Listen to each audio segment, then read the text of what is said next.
우리나라에서는 쉽게 볼 수가 없지만 저 아프리카 같은 데는 메뚜기로 인한 재앙들이 가끔 일어납니다. 가끔 크게 번식한 메뚜기 떼가 하늘을 까맣게 덮을 정도로 큰 무리를 지어서 먼 거리를 이동하면서 그들이 이동하는 그 모든 과정에 지상에 있는 식물들을 닥치는 대로 먹어 없애버리는 그런 재앙이 요즘도 가끔 뉴스상에 나타나기도 합니다. 오늘 본문에 보았던 이 요엘 선지자가 활동하던 시절, 그때에 이스라엘 땅에 유례가 없었던 메뚜기 재앙이 벌어졌습니다. 그래서 우리 1장 2절에 보시면 이런 말이었습니다. 너희의 날이나 너희 조상들의 날에 이런 일이 있었더냐? 이런 일이 있었더냐? 이런 일이 너희 시대에 아니고 너희 조상의 시대에도 이런 일이 있었느냐? 그만큼 유례가 없었다는 것이죠. 이 사태를 더 절망적으로 이끄는 것은 그때 이미 이 메뚜기 떼가 온 땅을 휩쓸기 전에 이미 이 땅은 기근으로 인해서 땅이 황폐해질 대로 황폐해진 상황입니다. 가뭄과 기근으로 인해서 겨우겨우 먹을 것을 유지해 갔던 이들에게 그나마 조금이라도 남아있던 그 식물마저도 이 메뚜기 떼가 달려들어서 모조리 다 먹어버린 것입니다. 그래서 11절에 보시면 1장 11절에 보시면 농부들이 질겁을 했다 그러면서 울부짖으라 들의 수확이 결단 나버렸다. 완전히 결단 나버렸다는 것이죠. 이 고통 가운데에서 사람뿐만 아니라 가축들도 먹을 것이 없어서 18절 이하에 보니까 그들도 타버린 들판에서 울부짖다가 죽어가는 그런 비참한 형국이 지금 그들 가운데 나타난 겁니다.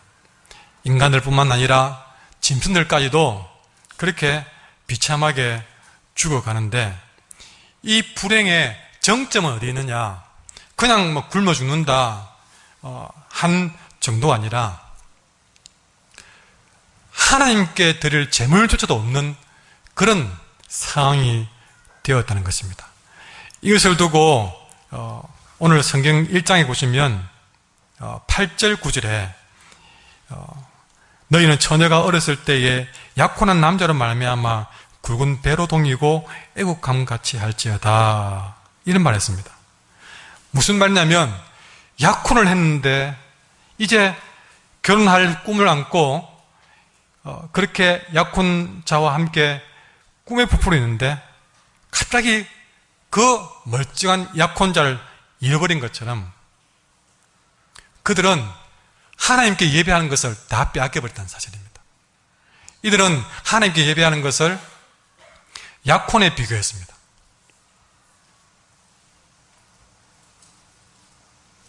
한마디로 말하면 1장 12절에 나오듯이 포도나무가 시들고 무화과나무가 말랐고 석류나무, 대추나무, 사과나무와 밭의 모든 나무가 시들었으니 이러므로 사람의 즐거움이 말랐도다. 사람이 먹고 마시는 즐거움, 참 이런 음식을 맛있게 먹는 것도 복이지 않습니까? 그런데 그런 즐거움, 우리가 느낄 수 있는 즐거움이 다 사라져버렸다. 그렇게 표현하고 있습니다. 무엇보다 가장 큰 아픔은 하나님께 예배드리는 기쁨마저도 다 빼앗겨 버릴 정도였던 것이죠. 이것은 완전 삶의 절망을 말해줍니다. 세상에 종말이 왔다고 느낄 정도의 절망을 그들은 메뚜기 떼 재앙을 통해서 느꼈다 하는 것입니다. 근데 여러분, 바로 이런 상황에서 요엘 선지자가 외치며 등장하기로 오늘 본문의 말씀이 바로 그 말씀입니다. 2장 12절부터 이런 완전한 절망 가운데 모든 즐거움을 빼앗긴, 무엇보다 예배의 기쁨을 빼앗긴 이런 자들에게 요엘 선지자가 외친 것은 12절 말씀입니다. 12절 13절 말씀 같이 읽도록 하겠습니다. 여호와의 말씀에 너희는 이제라도 금식하고 울며 애통하고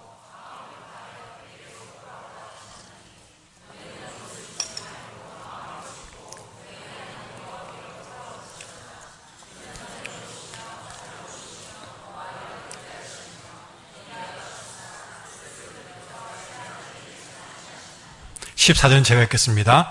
주께서 혹시 마음과 뜻을 돌이키시고 그 뒤에 복을 내리사 너희 하나님 여호와께 소제와 전제를 드리게 하지 아니하실는지 누가 알겠느냐. 우리가 아까 보았지만 이 유례가 없는 메뚜기 떼 재앙 때문에 그들은 1장 9절에서 예배가 끊어지고 예배의 기쁨마저도 다 빼앗기는 이런 절박한 상황에 왔지만, 그러나 오늘 요엘이 외치는 것처럼 너희가 마음을 찢고 여호와께로 돌아오면 우리 하나님이 혹시 마음과 뜻을 돌이켜서 다시 복을 내려서 여호와께 소제와 전제, 이건 예배를 말합니다.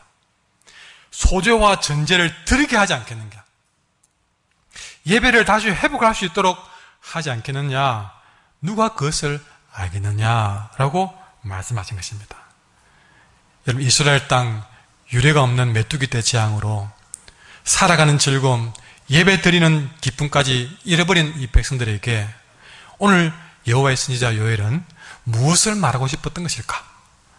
이것을 오늘 저는 여러분에게 선포하기를 원합니다. 제일 먼저 이런 사태를 통해서 요엘이 말하고 싶었던 것은, 따라합시다. 눈에 보이는 그 현상 너머에서 일하시는 하나님을 보라. 앞에 제목 같이 읽을까? 시작. 현상 너머에서 일하시는 주님. 한 번 더 시작. 지금 이스라엘 백성들이 만난 메뚜기 재앙은 전무후무한 재난이었습니다. 이런 재난이 임할 때에 모든 사람들은 왜 이런 일이 일어났을까? 어떻게 이걸 모면할까? 여러분, 얼마 전에 작년의 일입니까? 메르스로 인해서 온 땅이 한번 들썩인 적이 있습니다. 그때 정부의 대책 가운데 잠시 나왔던 황당한 대책 중에 하나가 낙타에서 멀어지라. 우리가 그 발표를 듣고 다들 웃었습니다. 우리가 낙타를 볼 기회가 있습니까? 보더라도 동물원에 가야 가끔 볼 수 있지.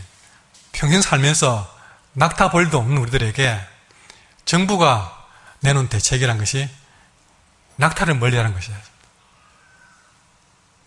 어쨌든 대책을 세운다고 세운 것이 바로 그것이에요.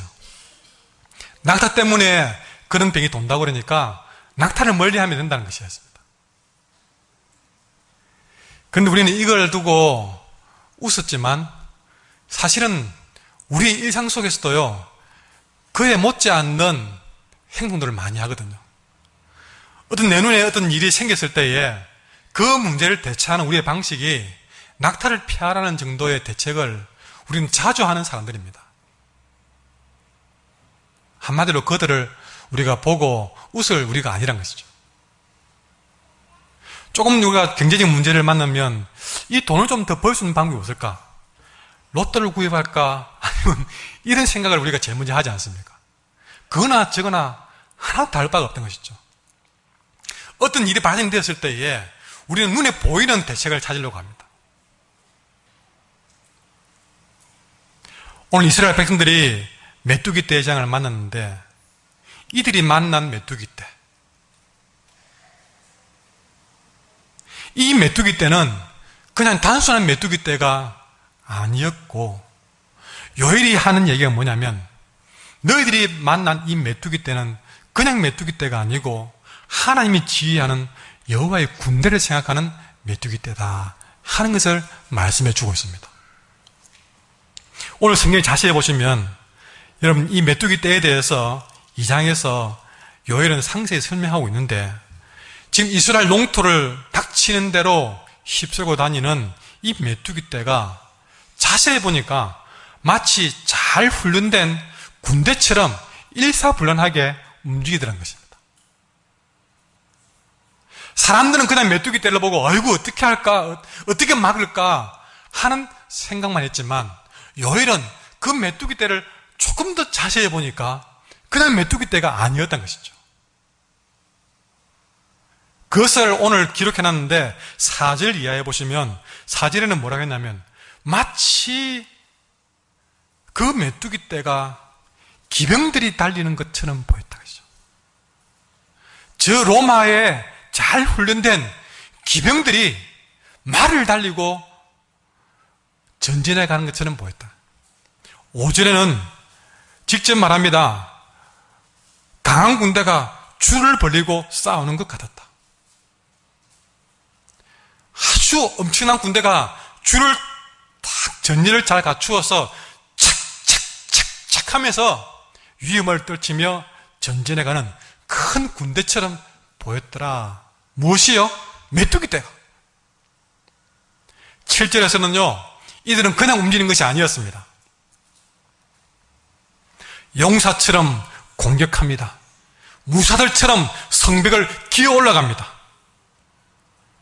그러면서 또 그런 가운데에서 7절에 보니까 어느 누구도 자기 대열을 벗어나지 않다는 것이죠. 한 번씩 이 온산 땅에 한 오후 4시쯤 되면 까마귀 떼가 줄을 지어서 움직입니다. 근데 그 까마귀 떼를 보면 그냥 날아가는 게 아니에요. 가만히 보면 그 까마귀 떼가 뭔가의 지도하에서 이렇게 움직이는 방향이 춤을 추듯이 움직여가는데요. 예사로 볼 일이 아니었습니다. 지금 요엘의 눈에도 바로 그렇게 보인 것입니다. 메뚜기 떼가 서로 그 수도 셀 수 없는 그 엄청난 메뚜기 떼가 뭔가에 의해서 잘 훈련된 군대처럼 일사불란하게 움직이는데 8절에 보니까 그 엄청난 메뚜기 떼들이 날아가면서도 서로 부딪히지도 않고 각각 자기 위치를 지키면서 방어진을 뚫고 나가니 그 대열이 끊어지지 않더라. 9절에 보면 그들이 성으로 뛰어들고 성벽 위로 달려들으며 때로는 집 안으로 기어들어가고 도둑같이 창으로 들어갔다는 것입니다. 민첩하게 움직이는 이 메뚜기 떼를 본 것입니다. 이걸 통해서 요엘이 무릎을 딱 치면서 하는 말이에요. 이것은 메뚜기 떼가 그냥 지나가다가 덮친 것이 아니었구나. 이들이 이렇게 자유자재로 지휘하고 통제하는 분은 다름 아닌 하나님이시구나 하는 것을 그는 깨달은 것입니다. 그래서 2장 11절에 보시면 11절 같이 읽겠습니다. 시작.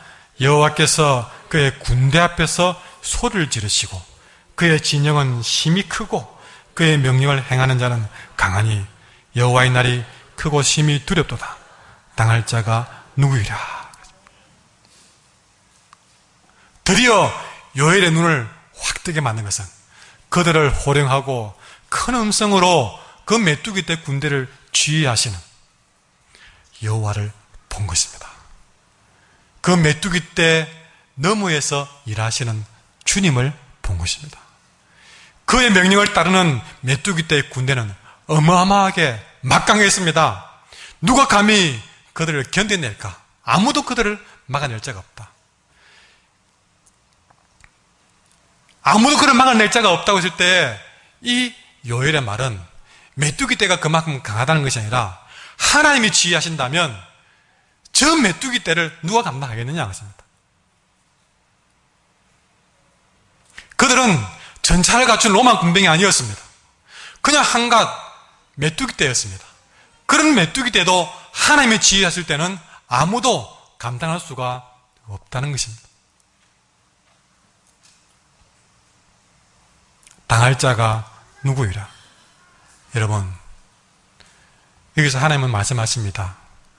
우리가 하나님 편에 섰을 때는 그분 우리에게 세상에 둘도 없는 가장 좋은 친구이자 목자가 되십니다.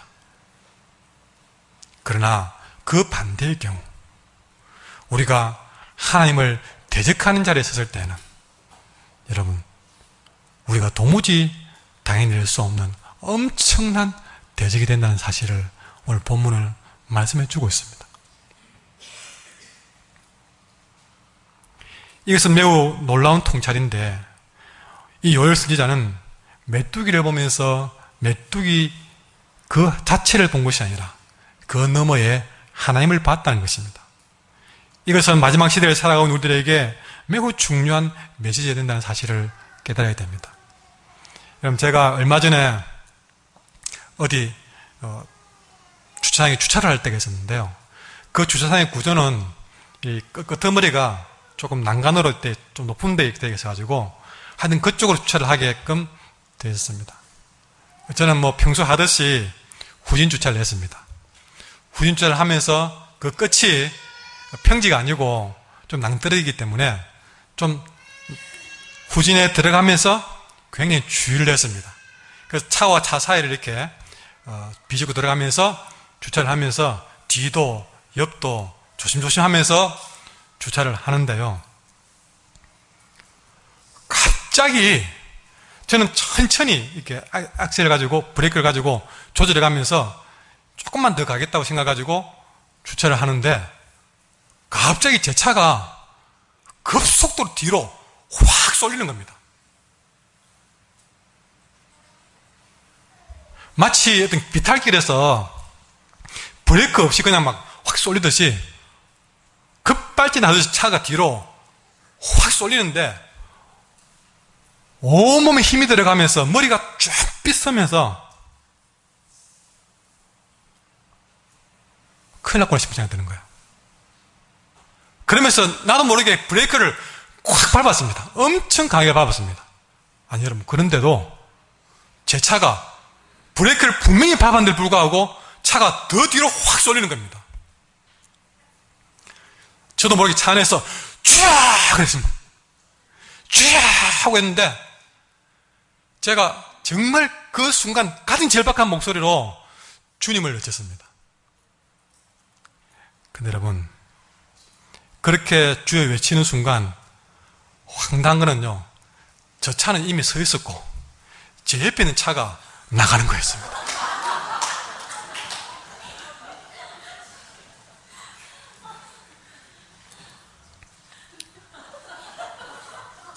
분명히 브레이크를 밟았는데 차가 움직인 것은 옆에 차가 신속하게 나가는 바람에 제 차가 뒤로 확 쏠려서 죽는 줄 알았습니다. 운전해보신 분들은 한두 번 그런 경험 있을 겁니다. 근데 중요한 거는 그런 일을 한 주간에 두 번 하겠다는 말이에요. 결국 또 당했으면 또 그런 일을 겪었어요. 왜 제 옆차는 내가 될 때마다 빠져나가는지. 예. 근데 하필 이 말씀을 준비하고 있는데 하나님이 아주 뼈저리게 실감나기 전에 말씀하신 거예요. 네가 무엇을 보느냐에 따라서 네 삶을 해석하는 방향이 달라진다. 내가 지나가는 옆차를 봤을 때는 내 차는 아무 일 없어도 나는 죽는 줄 알았습니다. 죽는 줄 알았어요.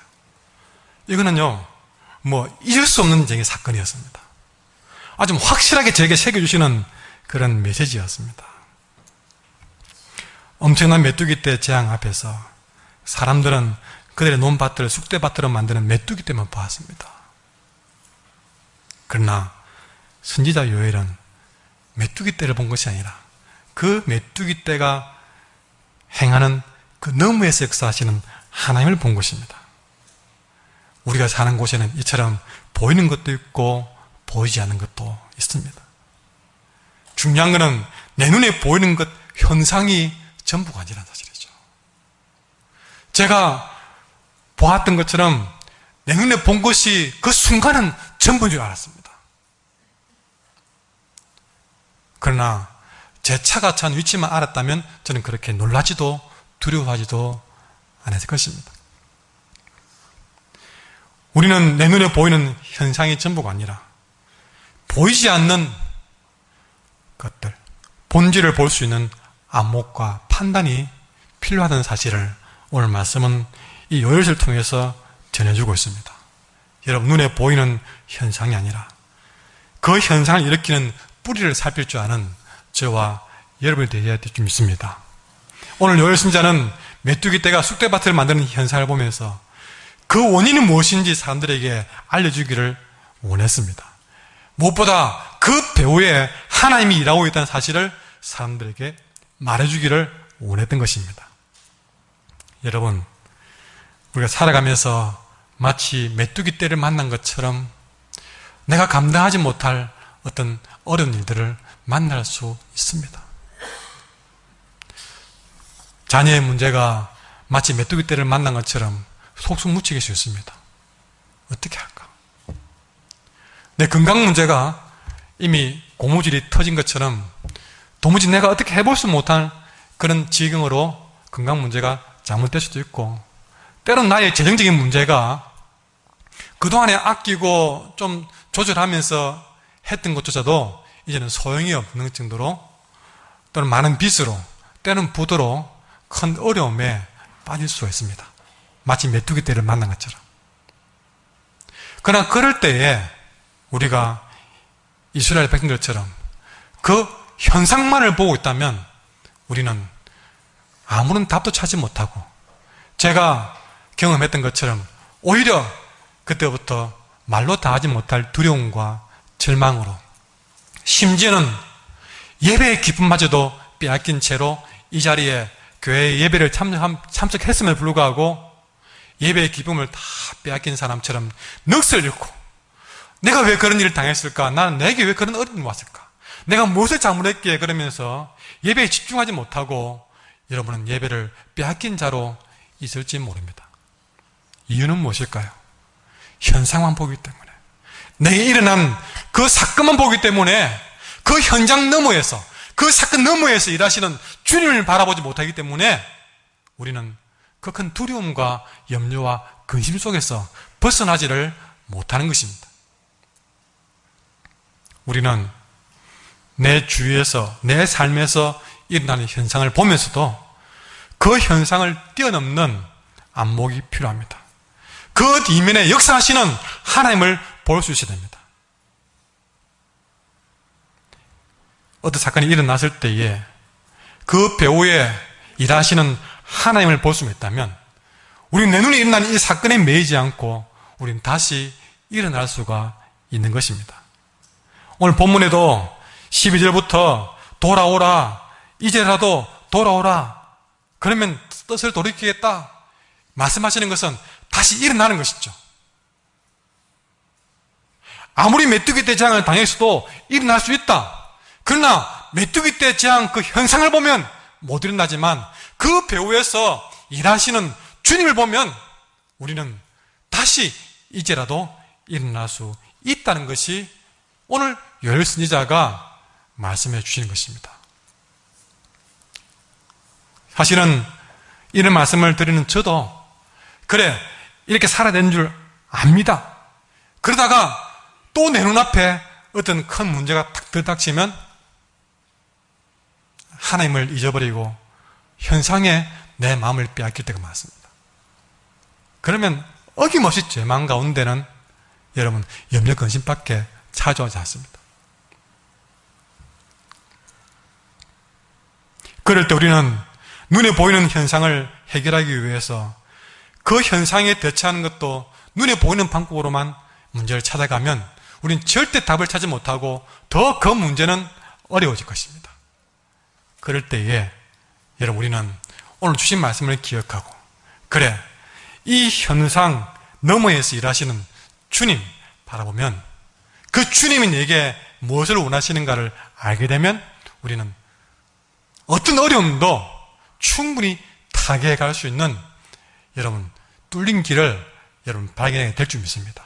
자, 그러면 이 상황 가운데 요엘은 현상 너머에 계신 주님을 보아라고 했습니다. 그 주님을 봤을 때에 그 주님은 우리에게 무엇을 원하시는가? 지금 메뚜기 떼를 만나서 큰 고통 가운데 있는 이 백성들이 그 재앙에서 탈출하는 동아줄은 무엇인가 하는 것을 오늘 요엘은 두 번째로 말씀해 주고 있습니다. 두 번째, 이 메뚜기 떼 재앙을 통해서 하나님이 백성들에게 원하신 것은, 여러분 따라합시다. 마음을 찢는 회개입니다. 여러분, 이스라엘 백성들이 이런 큰 재난을 만났을 때에 아까 살아가는 집 즐거움을 잃어버렸습니다. 예배의 감격을 잃어버렸습니다.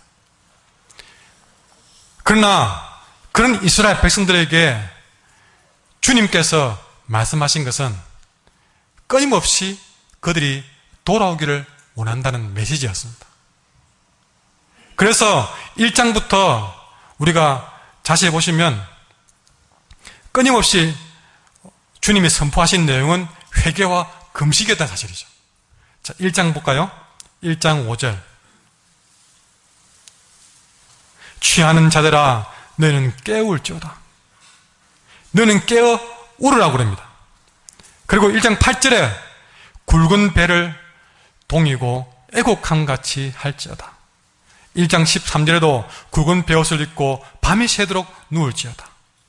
2장 12절에도 너는 이제라도 금식하고 울며 애통하라. 2장 13절에 옷을 찢지 말고 마음을 찢어라. 이렇게 돌아오면 13절에 뭐랍니까? 뜻을 돌이켜 재앙을 내리지 아니하시나니 주께서 혹시 마음과 뜻을 돌이키시고 그 뒤에 복을 내리신다.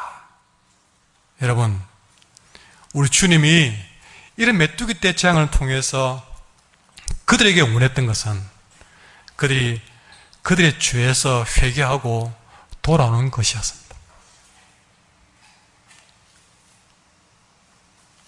회개라 그러면 저는 말씀드렸지만 부끄러운 것이 아닙니다. 회개는 슬픈 것이 아닙니다. 회개는 참으로 하나님이 우리를 불러주시는 희망의 메시지입니다. 무엇보다 회개는 마음을 찢는 것입니다.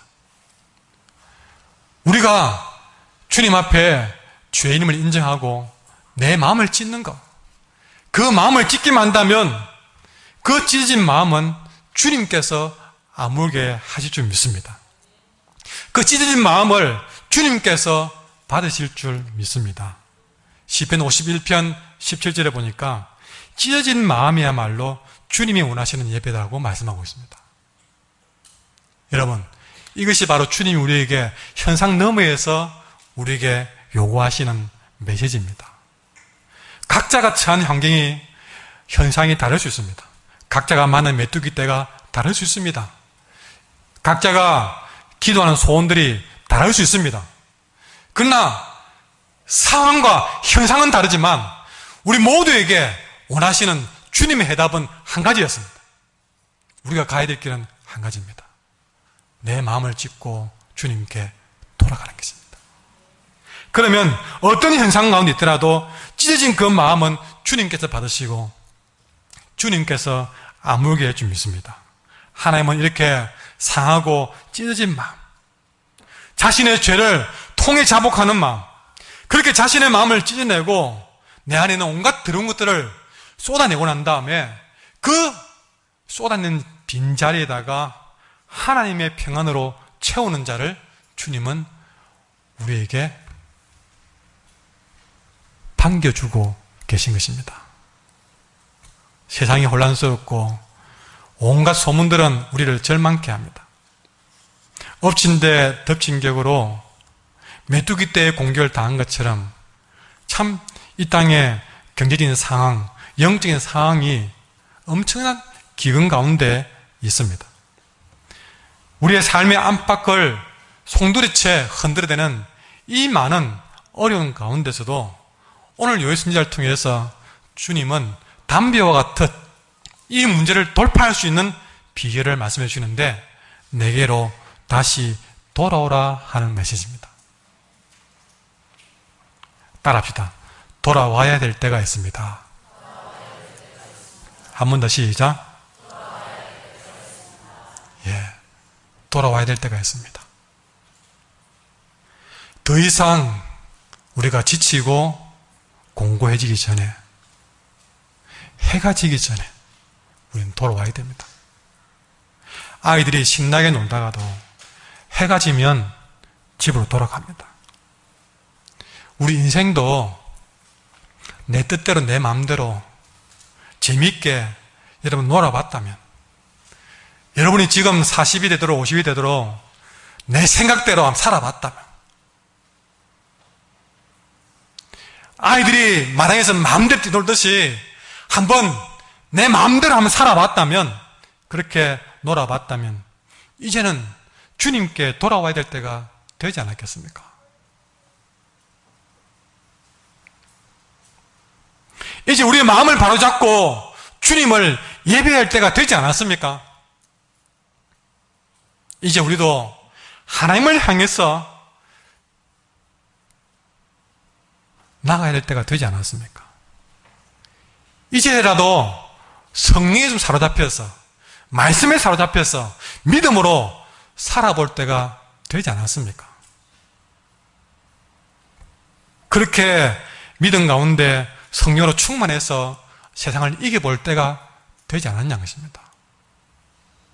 그렇게 교회를 다녀도 우리가 지금까지 좀 교회만 다녔지 내 마음대로 살아봤다면 지금부터라도 좀 우리가 그렇게 주님께 돌아와야 될 때가 된 것입니다. 그것을 알게 해주기 위해서 하나님은 이런저런 방법으로 내게 메뚜기 떼를 보내신 것입니다. 돌아오라고요. 이젠 때가 되었다고 그렇게 메뚜기 떼를 보내신 것입니다. 그 메뚜기 떼는 우리를 망하게 하기 위해서 하는 것이 아니라 주님께 돌아오게 하기 위한 하나님의 나팔 소리였습니다. 그러니 여러분, 돌아오십시오. 예배의 자리로 돌아오셔야 됩니다. 믿음의 자리로 돌아오셔야 됩니다. 말씀대로 살아보는 자리로 돌아오셔야 됩니다. 내가 그렇게 살았는데요. 정말 제가 정색이라고 질문해 볼까요? 정말 여러분들이 믿음대로 살았습니까? 정말 성령 충만한 삶을 살았습니까?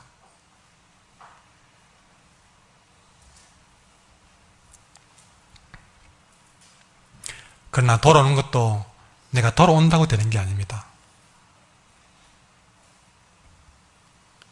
우리가 주님께 돌아올 수 있는 길은 오늘 13절에 말한 것처럼 내게로 돌아오라 하시면서 너희는 옷을 찢지 말고 마음을 찢고 너희 하나님 여호와께로 돌아오라고 그랬습니다.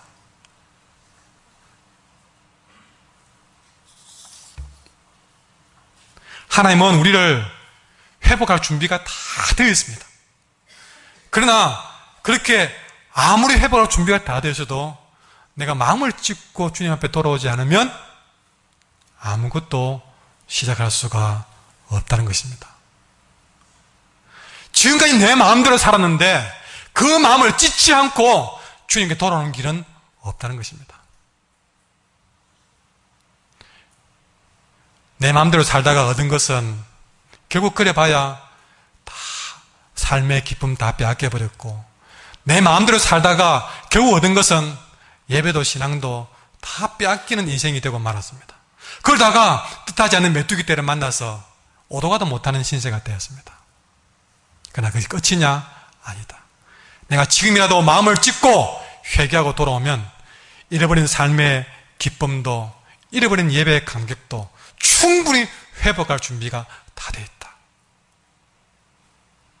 그러나 그렇게 돌아오는 길은, 저는 지난번에 회개에 대해서 회개는 도무지 피해가지 못할 외나무 다리다 그랬습니다. 다른 방법 없습니다. 그 외나무 다리 앞에서 그저 눈물만 흘리며 잠을했습니다. 그렇게 말로만 옷만 찢는 회개가 아니라 옷을 찢지 말고 너의 마음을 찢어서 우리의 삶을 피폐하게 만들었던 그 삶의 쓴뿌리를 내 스스로 뽑아내는 마음을 찢는 마음으로 주님 앞에 돌아와야만이 긍휼히 계시는 주님의 역사가 시작이 된다는 것입니다. 오늘 주님은 12절에서 이렇게 말합니다. 이제라도, 이 말씀 속에 그 현상 너머에서 우리를 지켜보시는 하나님의 사랑의 메시지가 전달됩니다. 이들이 범죄해서 메뚜기 떼를 보내서 고난을 주었지만, 그러나 여러분, 부모가 자녀를 매질할 때는 그 맞는 자녀보다 때리는 부모의 마음이 더 아팠던 것처럼, 메뚜기 떼를 보내어서 깨닫게는 하지만 그 아픔은 그 메뚜기 때문에 겪는 이스라엘 백성들의 아픔보다 그것을 보낸 아버지의 마음이 더 아팠어요. 우리가 마음을 찢는 것이 더 클 것 같지만 우리 하나님 아버지의 마음을 찢는 것은 더 큰 것이었던 것이죠. 그 아버지께서 하시는 말씀이 이제라도. 여러분, 이제라도 할 때는요, 사실은 벌써 이 백성은 하나님이 내쳐도 충분히 내칠 만한 그런 존재였습니다. 아무리 이들을 버려도 아무도 욕할 사람이 없을 정도로 이스라엘 백성들은 타락했습니다. 남들이 아이고 할 만큼 했어요, 그만큼 했으면 됐어요 할 정도까지 되었지만, 그러나 아버지의 마음은 그렇지 않았습니다. 그럴 정도까지 갔지만 이제라도 너희가 회개하고 돌아오기만 한다면 나는 너희들 충분히 받아줄 준비가 되어 있다. 너희들 내게로 돌아오지 않겠느냐? 라고 말씀하고 있습니다. 그 길은 옷을 찢지 않고 마음을 찢어서 여호와께 돌아가는 것입니다. 여러분, 우리가 저지른 죄를 생각한다면 마땅히 징계를 받아 완전히 버려져서 다시는 예배당 근처도 오지 못하게 만들었어야 마땅할 존재들입니다. 저를 비롯해서 우리 모두는 감히 이 예배당에 발도 못 붙일 그런 인간이었다 하는 것입니다. 그럼에도 불구하고 우리 하나님은 은혜로우시며 자비로우시며 노하기를 더디하시며 인애가 크사 그 뜻을 돌이켜 재앙을 내리지 아니할 길을 준비하셨는데, 그것이 무엇입니까? 우리가 마음을 찢고 회개하며 돌아오는 길이었습니다. 그 길만 돌아온다면 모든 것을 다시 회복시켜서 그 잃어버린 삶의 기쁨과 예배의 감격을 더 풍성히 내려주실 것을 준비해 놓았다고 말씀해 주고 있는 것입니다. 여러분, 살다 보면 내 모든 것들이 다 무너진 것 같은 절망의 때가 올 수 있습니다. 경제적으로도 또 건강적으로 자녀나 가정의 문제나 이런 것들이 정말 힘들다 할 만큼 절망의 때가 올 수 있습니다. 그러나 그때 자신을 살펴보십시오. 내가 그 무너진 환경의 틈으로 솟아날 구멍이 어디 있냐, 그걸 찾는 것이 아니라 그 가운데 내 예배 생활이 무너졌는지 안 무너졌는지 그것부터 찾으셔야 됩니다.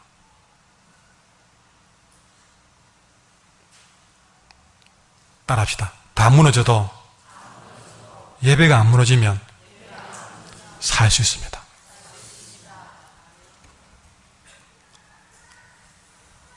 우리는 좀 어려움이 생기면 예배부터 멀리 해버립니다. 참으로 위험한 행동입니다. 다시 말하지만 내가 다 무너져도 내가 예배가 안 무너졌다면 우리 절대 안 무너진 겁니다.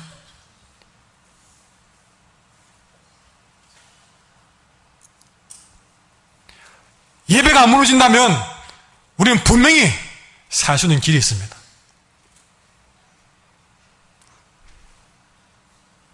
삶이 조금 무너지긴 했는데 예배가 많이 무너졌습니까?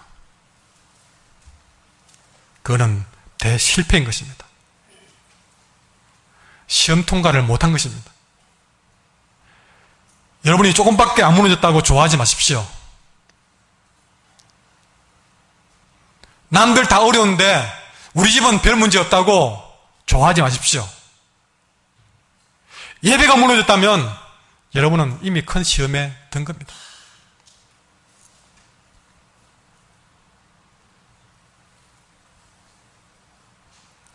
어떤 사람은 삶이 무너지면서 예배도 무너지는 쓰라린 경험을 한 번도 있지만, 반대로 예배가 먼저 무너짐으로써 삶이 무너지는 경험을 한 번도 많다는 것을 아셔야 됩니다. 우리가 내 삶에 문제가 있든 없든 우리가 붙잡고 서야 될 자리는 바로 이 예배 자리입니다.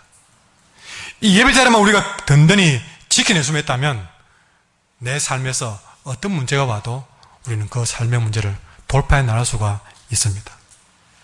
근데 여러분, 이 예배 회복의 전제 조건이 무엇이냐? 옷을 찢지 말고 마음을 찢는 것이다. 그저 앉아있다고 예배가 아닙니다. 11조 준비하고 우리가 말씀을 잘 알아듣었다고 예배가 아닙니다. 그 말씀을 들으면서 찬송을 하면서 기도하면서 옷을 찢지 않냐고 내 마음을 찢어낼 때에 그 예배가 주님 받으시는 예배가 된다는 것이죠. 그런 예배만 내게 살아있다면 내게 어떤 메뚜기 때가 와도 어떻게 내 삶이 무너져도 우리는 솟아날 구멍이 있다는 것입니다. 그렇게만 된다면, 내 마음을 찢을 수 있다면 하나님이 회복시키십니다. 그분의 사랑이 우리를 굳게 붙들 줄 믿습니다. 오늘 이 말씀을 붙들고 하나님은 우리들에게, 한국교회 성도들이여, 옷을 찢지 말고 마음을 찢는 참된 회복의 삶을 다시 한번 시작하자고 말씀하십니다.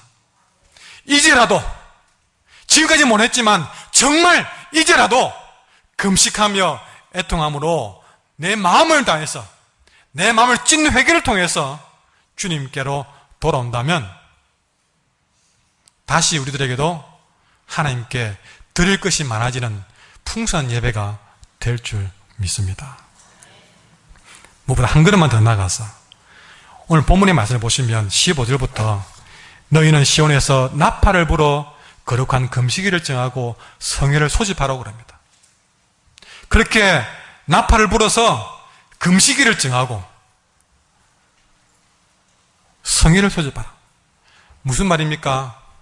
몇몇만 회개하는 것이 아니라 나팔을 불어서 온 백성들에게 금식하라고 알리라는 것입니다.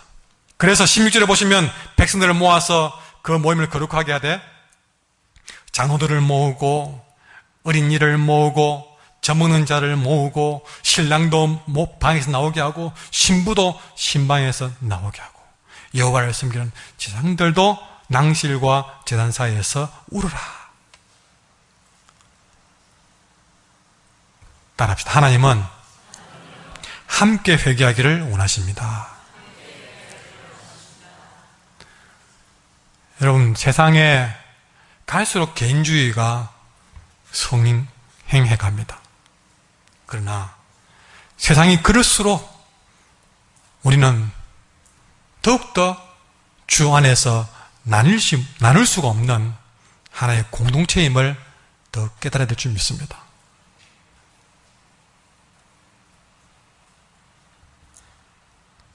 어떤 한 사람의 어려움은 그 한 사람의 문제가 되어서는 안 될 줄 믿습니다. 어떤 한 개인에게 메뚜기 떼장 같은 어려움이 임했더라도 우리는 함께 그 문제를 놓고 회개할 줄 알아야 됩니다. 어떤 어려움이 왔을 때에 저 사람은 무슨 죄가 있었을까? 정죄하고 비난하고 판단하기보다는 나와는 전혀 상관없는 문제지만 우리 공동체 안에서 그 누군가가 메뚜기 떼장을 만나면 그 문제는 바로 내 문제로 생각하고 그가 알든 모르든 함께 회개하면서 마치 내가 그 죄를 지어서 고난당한 것처럼 주님 앞에 회개할 줄 아는 그런 나뉘지 못할 공동체이기를 원하시는 것이죠. 오늘 이 요일세에는 두 번의 나팔 소리가 나옵니다. 2장 1절에 보면 시온에서 나팔을 불 때는 재난이 왔다는 경보입니다. 여러분, 저 임진강가에도 지난번에 북한에서 급하게 방류하는 바람에 갑자기 수많은 사람들이 목숨을 잃었습니다. 그래서 이제는 거기서 뭔가 방류가 되면 사이렌이 울립니다. 그러면 그 사이렌 소리를 듣고 사람들은 빛이 나게 되거든요. 2장 1절의 나팔 소리는 벌은 재난을 경보하는 사이렌이었습니다. 그러나 오늘 2장 15절의 나팔 소리는 재난을 경보하는 나팔 소리가 아니라 금식일을 정하고 성회를 선포하기 위한 나팔 소리였습니다.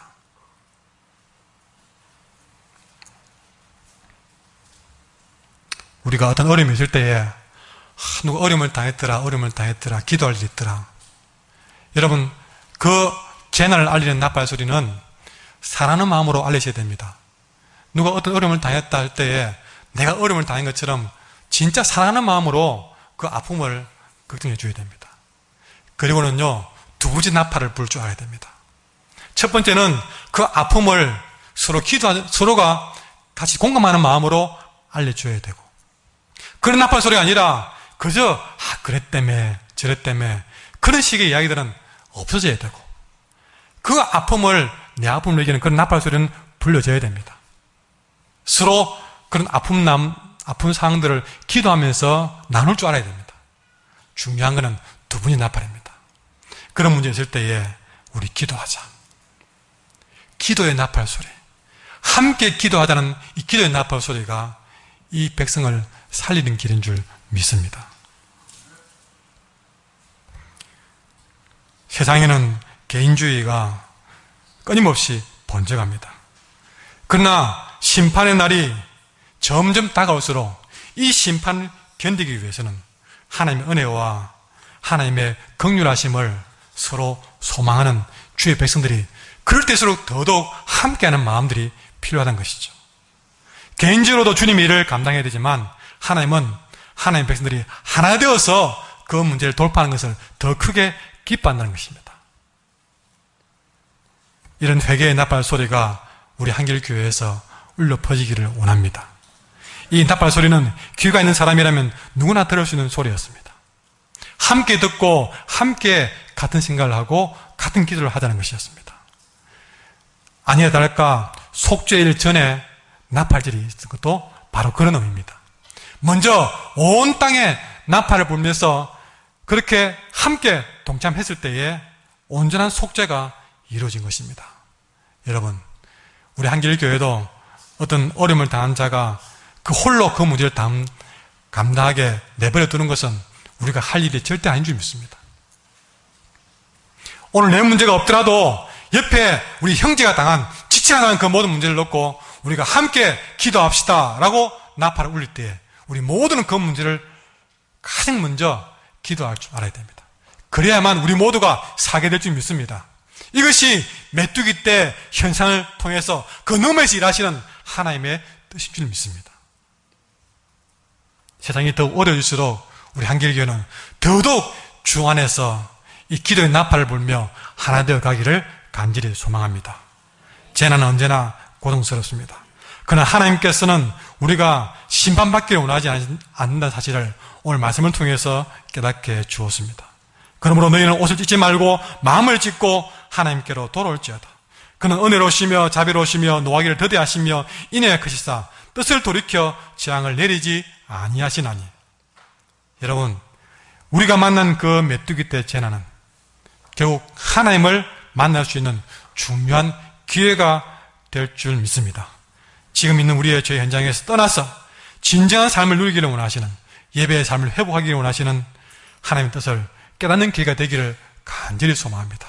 그래서 세상 너머에서 일하시는 하나님의 역사가 우리 삶 가운데 더욱더 놀랍게 열매를 맺어가는 그런 축복이 있기를 간절히 소망합니다.